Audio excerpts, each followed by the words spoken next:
함께 보실 말씀은 구약성경 신명기 34장입니다. 오늘 말씀 일기 본문은 신명기 33장과 34장인데 그 중에 34장만 함께 살펴보도록 하겠습니다. 34장 1절부터 12절까지 말씀, 구약성경 318쪽 전후를 보시면 되겠습니다. 34장 1절부터 마지막 12절까지 함께 봉독합니다. 모세가 모압 평지에서 느보산에 올라가 여리고 맞은편 비스가 산 꼭대기에 이르매 여호와께서 길르앗 온 땅을 단까지 보이시고 또 온 납달리와 에브라임과 므낫세의 땅과 서해까지의 유다 온 땅과 네겝과 종려나무의 성읍 여리고 골짜기 평지를 소알까지 보이시고 여호와께서 그에게 이르시되 이는 내가 아브람과 이삭과 야곱에게 맹세하여 그의 후손에게 주리라 한 땅이라. 내가 내 눈으로 보게 하였거니와 너는 그리로 건너가지 못하리라 하시매 이에 여호와의 종 모세가 여호와의 말씀대로 모압 땅에서 죽어 벳보을 맞은편 모압 땅에 있는 골짜기에 장사되었고 오늘까지 그의 묻힌 곳을 아는 자가 없느니라. 모세가 죽을 때 나이 120세였으나 그의 눈이 흐리지 아니하였고 기력이 쇠하지 아니하였더라. 이스라엘 자손이 모압 평지에서 모세를 위하여 애국하는 기간이 끝나도록 모세를 위하여 30일을 애국하니라. 모세가 눈의 아들 여호수아에게 안수하였으므로 그에게 지혜의 영이 충만하니 이스라엘 자손이 여호와께서 모세에게 명령하신 대로 여호수아의 말을 순종하였더라. 그 후에는 이스라엘에 모세와 같은 선지자가 일어나지 못하였나니 모세는 여호와께서 대면하여 아시던 자요 여호와께서 그를 애굽 땅에 보내사 바로와 그의 모든 신하와 그의 온 땅의 모든 이적과 기사와 모든 큰 권능과 위엄을 행하게 하심에 온 이스라엘의 목전에서 그것을 행한 자이더라. 아멘. 이 시간에도 여기까지 나오신 여러분들 위해 하나님의 크신 은혜가 함께하기를 진심으로 기원합니다. 오늘 말씀 일기 본문은 신명기 33장과 34장입니다. 오늘로써 해서 신명기 마지막 말씀을 읽어나가게 됩니다. 신명기 33장에서는 읽지는 않았지만 모세가 느보산 올라가기 전에, 그러니까 죽기 전에 모세 이스라엘 12지파에게 축복하는 내용들이 나옵니다. 각 지파 한 이름 한 이름 각 지파를 불러가면서 그에 해당되는 복에 대해서 하나님께 복을 간구하는 그런 축복의 내용들로 되어 있습니다. 그리고 내용들을 좀 살펴보면 그냥 단순하게 축복에서 그치는 것이 아니라 시종일관 하나님에 대한 찬양이 그 곳곳에 발견되는 것을 볼 수 있습니다. 하나님을 찬양하는 말씀과 또 각 지파를 축복하는 말씀들이 병행해서 나와 있다라고 생각하시면 될 것입니다. 나중에 시간 될 때 또 한번 읽어보시길 바라고, 오늘 함께 보실 말씀은 신명기의 마지막 장인 34장입니다. 34장은 우리가 읽은 것처럼 모세가 죽게 되는 내용과 그리고 그 뒤를 이어서 여호수아가 세워지는 그런 장면으로 이어지게 됩니다. 그래서 크게 두 부분으로 나누자면 1절부터 8절까지가 모세가 죽게 되는 내용, 그리고 9절부터 마지막 12절까지는 모세의 죽음 이후 여호수아가 세워져서 그 뒤를 이양하는, 권위를 이양받는 그런 내용들로 이어지게 됩니다. 그럼 내용을 좀 구체적으로 더 살펴보도록 하겠습니다.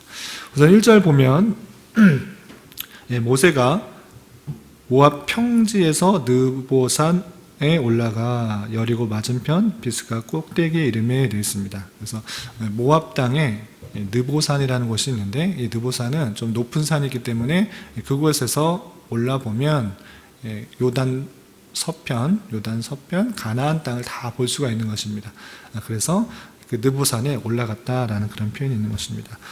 산꼭대기 이름에 여호와께서 길르앗 온 땅을 단까지 보이시고 또 온 납달리와 에브라임과 므낫세의 땅과 서해까지 유다 온 땅과 네겝과 종려나무의 성읍 여리고 골짜기 평지들 소알까지 보이시고 라고 하는 것처럼 산에 높이 올라가서 느보산 높이 올라가서 그들이 차지하게 될 땅, 그 땅을 다 한번 보이신 것입니다. 4절 보면 여호와께서 그에게 이르시되 이는 내가 아브라함과 이삭과 야곱에게 맹세하여 그의 후손에게 주리라 한 땅이라.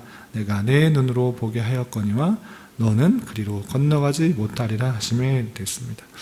그 땅을 보여주시고 하나님께서 그의 조상 아브라함, 이삭, 또 야곱에게 주리라 한 그 땅이 바로 저 땅이다라고 알려주시는 것입니다.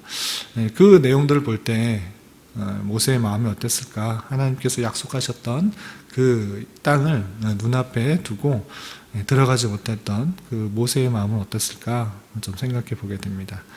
그리고 하나님께서 너는 그리로 건너가지 못하리라 라고 말씀하고 있는 것입니다. 모세가 출애굽하는 데 있어서 귀하게 사용되었고 40년 동안의 광야 생활을 하는데 모세를 들어서 그를 이끌도록 한 커다란 아주 중요한 역할들을 했음에도 불구하고 그가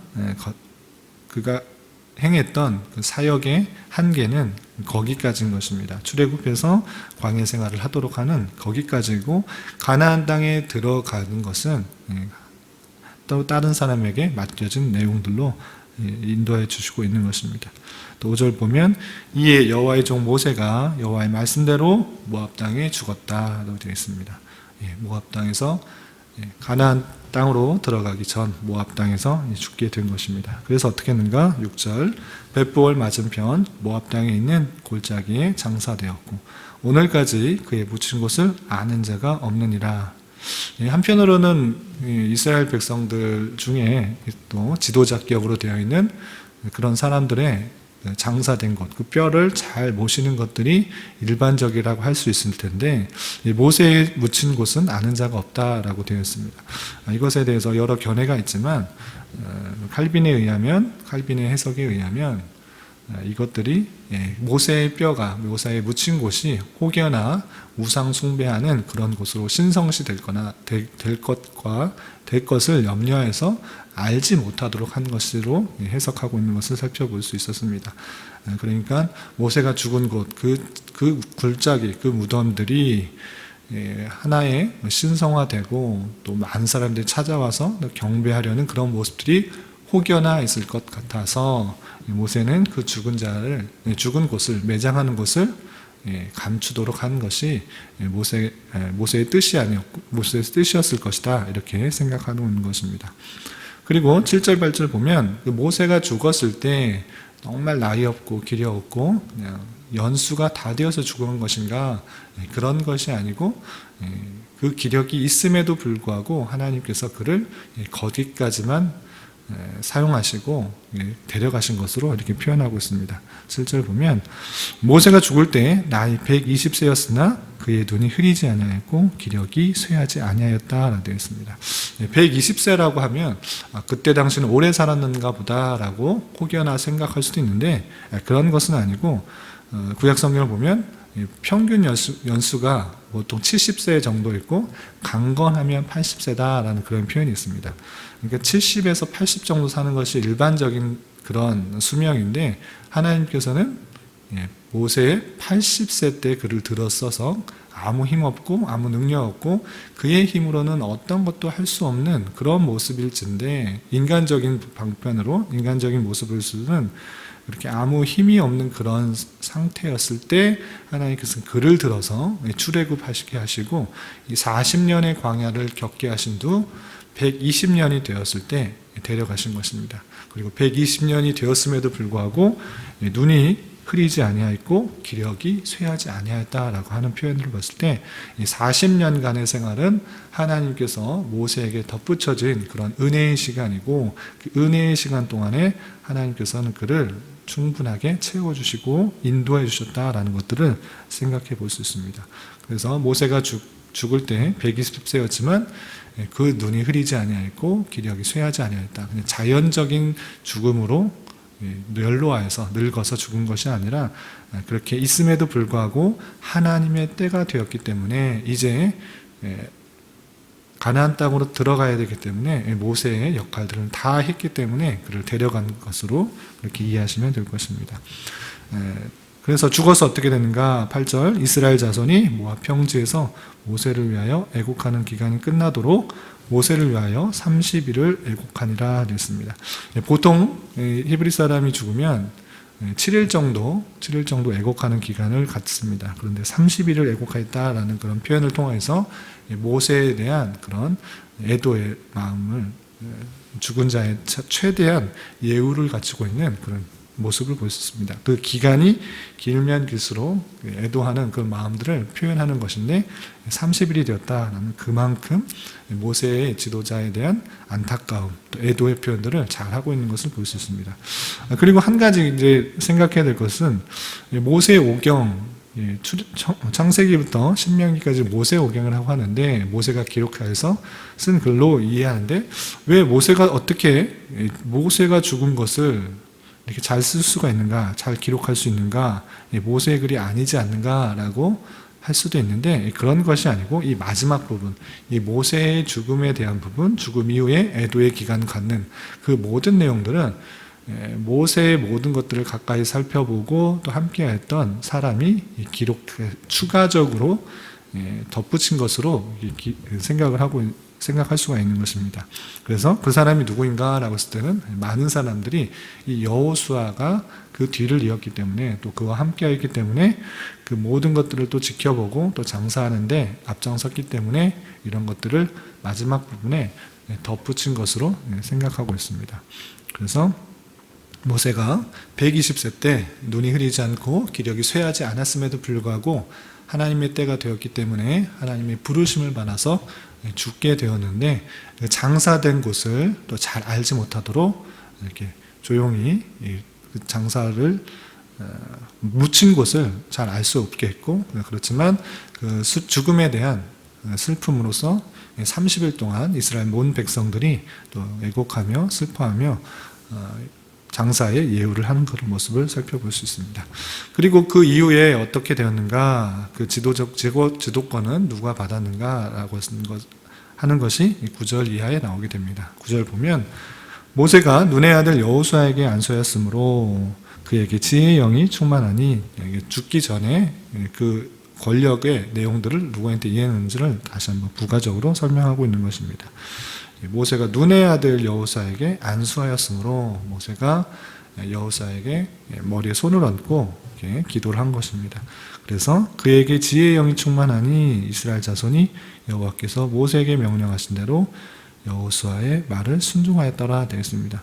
안수하였더니 지혜의 영이 충만하였다라고 했을 때, 그럼 안수하는 것을 통해서 하나님의 영이 충만하도록 하는 그런 역사가 있다, 이렇게 생각하는 것이 아니라, 안수 자체의 능력이 있는 것이 아니라 안수했더니 지혜의 영이 충만하였다라는 것을 통하여서 하나님께서 그 계대를, 지도권의 이양들을 승인하신 것으로 이해하시면 될 것입니다. 모든 사람이 안수하면 지혜의 영이 충만해지는 것인가, 하나님의 능력을 끌어들이는 그런 도구로서 그렇게 잘못 사용할 것이 아니라, 안수했더니 지혜의 영이 충만하였다라는 것을 통하여서 하나님께서 그 안수를 허용하시고 인정하시고 드러내신 것으로 이해해야 될 것입니다. 그래서 모세가 안수하였더니 지혜의 영이 충만하였다라는 것을 통해서 그 지도권의 이양들이 확실하게 모든 사람에게 인정되는 것으로 이해하시면 될 것입니다. 그렇게 안수함으로 모세의 권위, 모세의 그 지도권이 여호수아에게 인정되었고, 모든 사람들이 그것을 보고 여호수아의 말을 또 순종하고 따른 것으로 따르다, 이렇게 표현하고 있습니다. 그리고 10절 이하 11절 12절에서는 모세에 대한 평가를 이렇게 자세하게 설명하고 있습니다. 10절 보면 그 후에는 이스라엘에 모세와 같은 선지자가 일어나지 못하였다. 모세는 여호와께서 대면하여 아시던 자였다.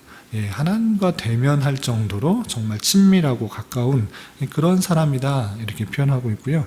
또 11절에 보면 여호와께서 그를 애굽 땅에서 보내사 바로와 그의 모든 신하와 그의 온 땅의 모든 이적과 기사와 모든 큰 권능과 위엄을 행하게 하심에 온 이스라엘의 목전에서 그것을 행한 자이다, 이렇게 평가하면서 이 모세에 대한 평가를 이렇게 마치고 있습니다.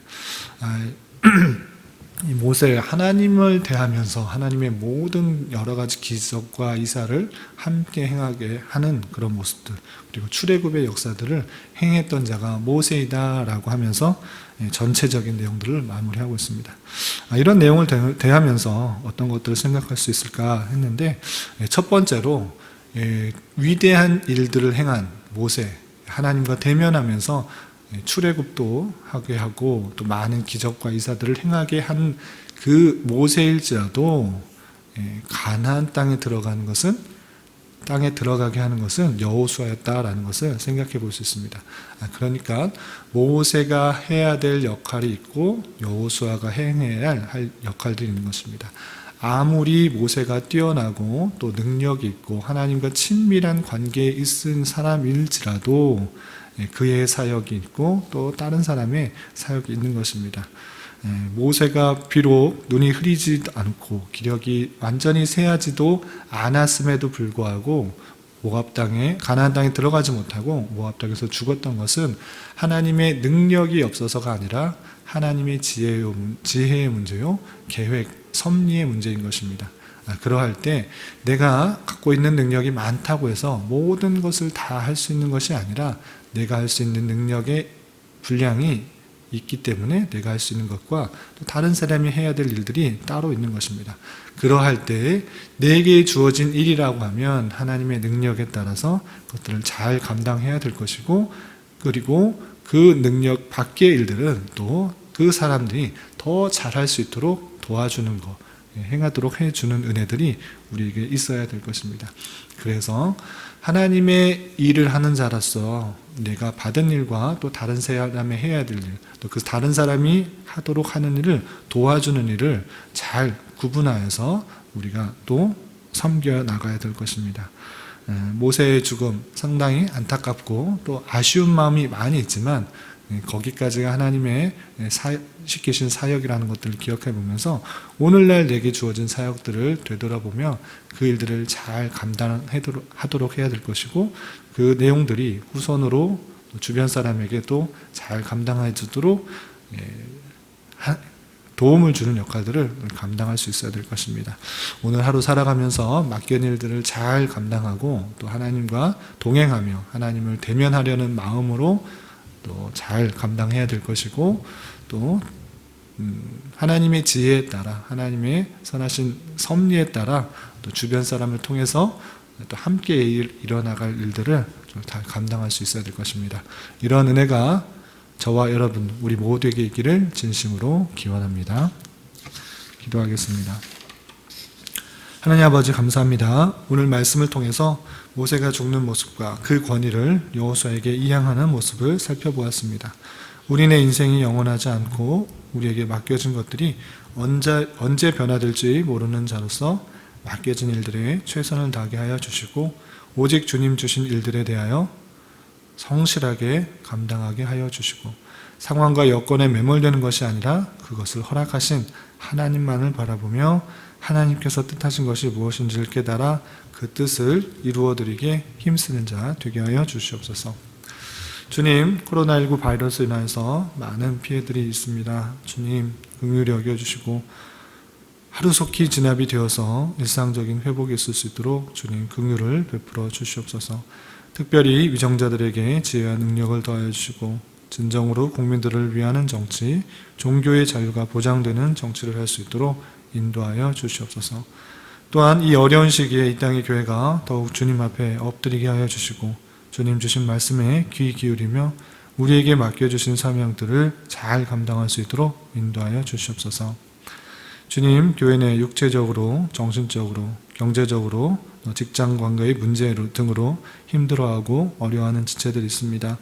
주님 함께하여 주시고 겪고 있는 상황 속에서 주님의 신실하신 섭리의 손길들을 깊이 느낄 수 있는 시간 되게 하여 주시옵소서. 이 시간 각자 간구하는 기도 제목 주님께서 들으시고 가장 선한 것들로 응답하여 주시옵소서. 예수님의 이름으로 기도드리옵나이다. 아멘.